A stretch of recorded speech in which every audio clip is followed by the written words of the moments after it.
자, 제가 이제 매주 이 목요일 방송에서 업종별 마케팅 방법에 대해서 좀 제가 정리를 해드린다라고 했어요. 어떤 원리로 마케팅을 해야 되는지. 그래서 요번에 이제 주제가 나온 만큼 세무사 마케팅에 대해서 한번 얘기를 드리려고 하는데요. 자, 보겠습니다. 이거는 제가 이 블로그 컨텐츠에도 적은 내용인데, 세무사 쪽으로는 크게 두 가지 컨텐츠 종류가 있다라고 볼 수가 있어요. 하나는 이제 사무실을 홍보하는 컨텐츠, 그리고 하나는 정보적인 컨텐츠. 사무실 홍보 컨텐츠는 아무래도 좀 지역 키워드가 들어갈 수밖에 없어요. 뭐 예를 들어서 이번에 작업하고 있는 것처럼 뭐 강서구 세무사, 마곡 세무사, 뭐 영등포 세무사 이런 것처럼 지역 키워드가 굉장히 많거든요. 그리고 검색량도 꽤 많고, 아무래도 세무사를 알아볼 때 그 지역 기반해서 알아보잖아요. 내가 마곡에 산다 그러면 마곡 세무사를 찾아볼 것이고, 아무래도 지역 접근성이 있는 그러한 세무사 사무실을 알아보게 될 텐데, 그런 키워드에서 검색량이 많이 존재를 해요. 그래서 그런 어떤 나의 사무실을 홍보하는 컨텐츠, 그런 컨텐츠도 이제 쓸 수가 있습니다. 그런 컨텐츠를 쓸 때는 이러한 지역 키워드를 넣어서 작업을 하게 되는 거고요. 사실은 뭐 사무실 홍보 컨텐츠는 그렇게 많이 쓸 수는 없어요. 소재도 되게 한정적이기 때문에 거의 대부분은 이제 정보성 컨텐츠를 쓰게 된다라고 보시면 돼요.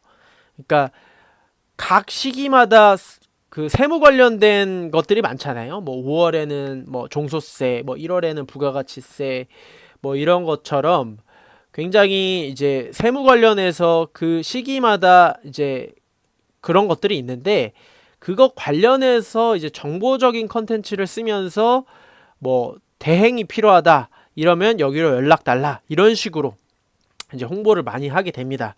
그렇다 보니까 아무래도 이러한 전문적인 정보를 다루다 보니까 이런 건당 비용이 좀 올라갈 수밖에 없는 거고, 파트너 분들에게도 좀 더 높은 금액으로 드릴 수밖에 없는 거예요.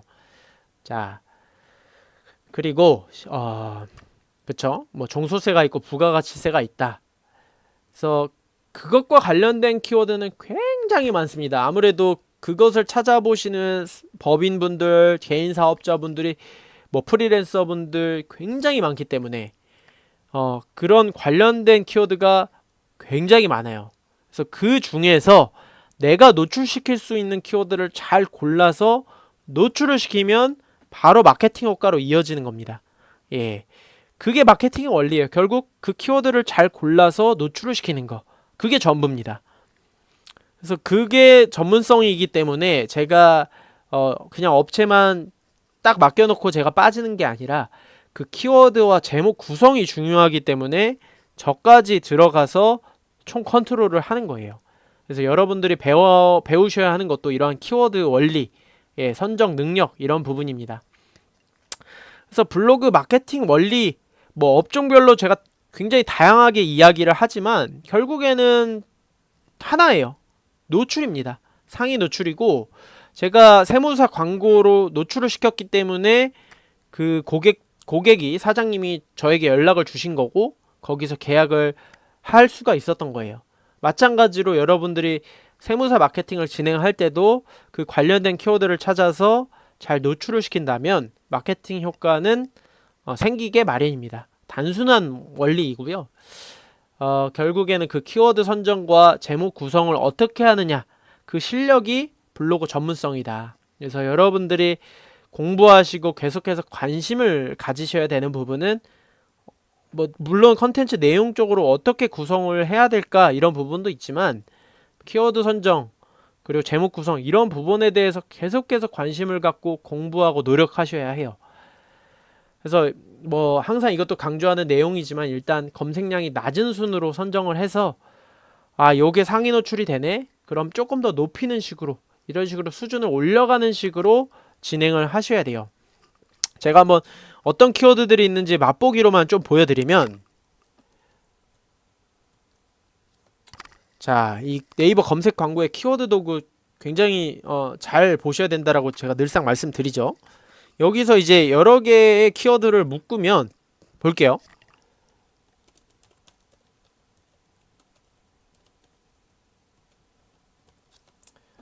뭐 아주 큰 키워드로 요 정도 제가 묶는다라고 했을 때, 자, 조회하기를 눌러볼게요.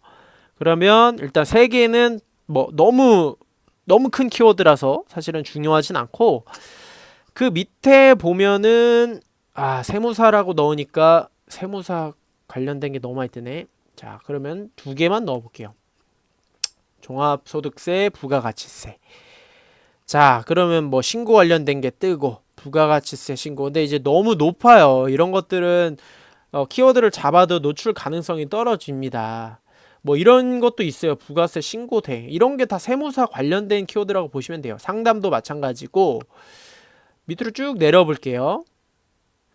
온라인 세무 상담 뭐 이런 것도 세무사 관련된 마케팅 키워드라고 보시면 돼요.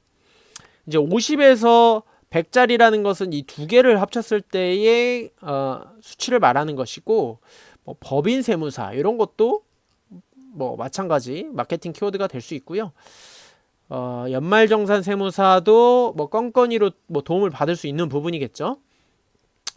자, 만약에 첫 페이지 뭐 두 번째, 세 번째 가셔도 되는데 막 확 눈에 띄는 게 없다. 그러면은 모바일 차순으로 제가 오름 차순으로 정렬을 해서 보는 것도 방법이 된다라고 말씀을 드렸잖아요. 그러면 여기서 찾아보면은 뭐 프리랜서 소득세 신고 이런 것도 이제 프리랜서라고 해서 이제 좀 액수가 큰 분들이 있어요. 매출이. 그런 분들도 이제 뭐 세무사 도움을 받을 수 있는데, 이거는 약간 정보적인 컨텐츠가 될 것 같아요. 근데 뭐 마찬가지예요. 뭐 마케팅 키워드라고 볼 수 있고요. 여기에는 진짜 정보를 궁금해하는 키워드가 있을 수 있고, 또 마케팅적으로 세무사를 알아보려는 분들이 있습니다. 키워드를 보면 알 수가 있는데, 이런 것들 신고 대행, 뭐 세무 대리 비용 뭐 이런 것들을 마케팅 관련 키워드라고 볼 수가 있죠. 그래서 굉장히 많습니다. 키워드는 사업자 종합세, 소득세 신고 이런 것도 마케팅 키워드고 너무 많아요. 그래서 그 중에서 사실은 이 검색량 수치만 보면은 능사는 아니긴 한데, 일단은 요것만 잘 보셔도 반 이상은 하는 거예요. 뭐 이거 외에도 사실 따져야 되는 거, 봐야 되는 거는 많기는 한데, 요것들만 봐도 사실 대략 윤곽은 나옵니다. 그래서 이만큼 키워드가 많다라는 거예요. 그래서 그만큼 수요가 큰 시장이고, 세무사분들 같은 경우는 이런 것을 노출을 시켰을 때 그만큼의 마케팅 성과를 얻을 수 있다라는 거예요. 그래서 제가 이번에 세무사 사무실을 맡았는데 한번 제 능력을 또 한번 증명을 해보고 싶어요. 세무사분에게 굉장히 많은 고객을 안겨다 드려서 저의 어떤 전문성도 상승을 좀 더 증명을 하고, 또 실질적인 매출도 안겨다 드리고 그러고 싶은 마음입니다. 그래서 세무사 이제 블로그 사진 사용 팁인데, 이제 세무사 쪽은 아무래도 이 정보적인 컨텐츠가 주다 보니까 이 직접 찍은 사진을 사용하기가 좀 어려운 부분이 있어요. 뭐 인테리어나 청소 이런 거는 사례 위주로 사진을 찍다 보니까 사실은 그냥 그 사례에 있는 사진을 가져와서 올리면 되는 건데, 세무사 쪽은 그런 사진이 없잖아요. 그러다 보니까 보통 이제 제작된 이미지를 사용을 하게 되는데, 그런 이제 제작이 사실 엉터리로 하게 되면 너무 또 없어 보인단 말이에요. 그렇다 보니까 이제 디자이너들을 많이 껴서 하게 됩니다. 특히 마케팅 업체 같은 경우는 이렇게 디자이너들을 뭐 외주를 주기도 하지만 거의 이제 소속된 디자이너가 직접 작업을 해서 이제 마케팅을 하게 되는데, 디자이너가 끼면은 이제 건당 비용이 확 올라가요. 네, 아무래도 디자이너 이제 몇 명이 붙는 거고, 디자이너에게도 이제 그만큼의 비용을 안겨다 줘야 되기 때문에, 그래서 비용이 확 올라가기 때문에 그런 개인 세무사 같은 경우는 조금 이러한 비용을 감당하기가 어려워요. 이제 법인이나 이런 거는 뭐 과감하게 지출을 하고 그만큼의 성과를 얻으려고 하지만, 개인 세무사 같은 경우는 그런 거에 대한 부담을 느낀단 말이에요. 그래서 저는 이제 제작 이미지가 뭐 그렇게 효과가 높냐, 그것도 아니에요.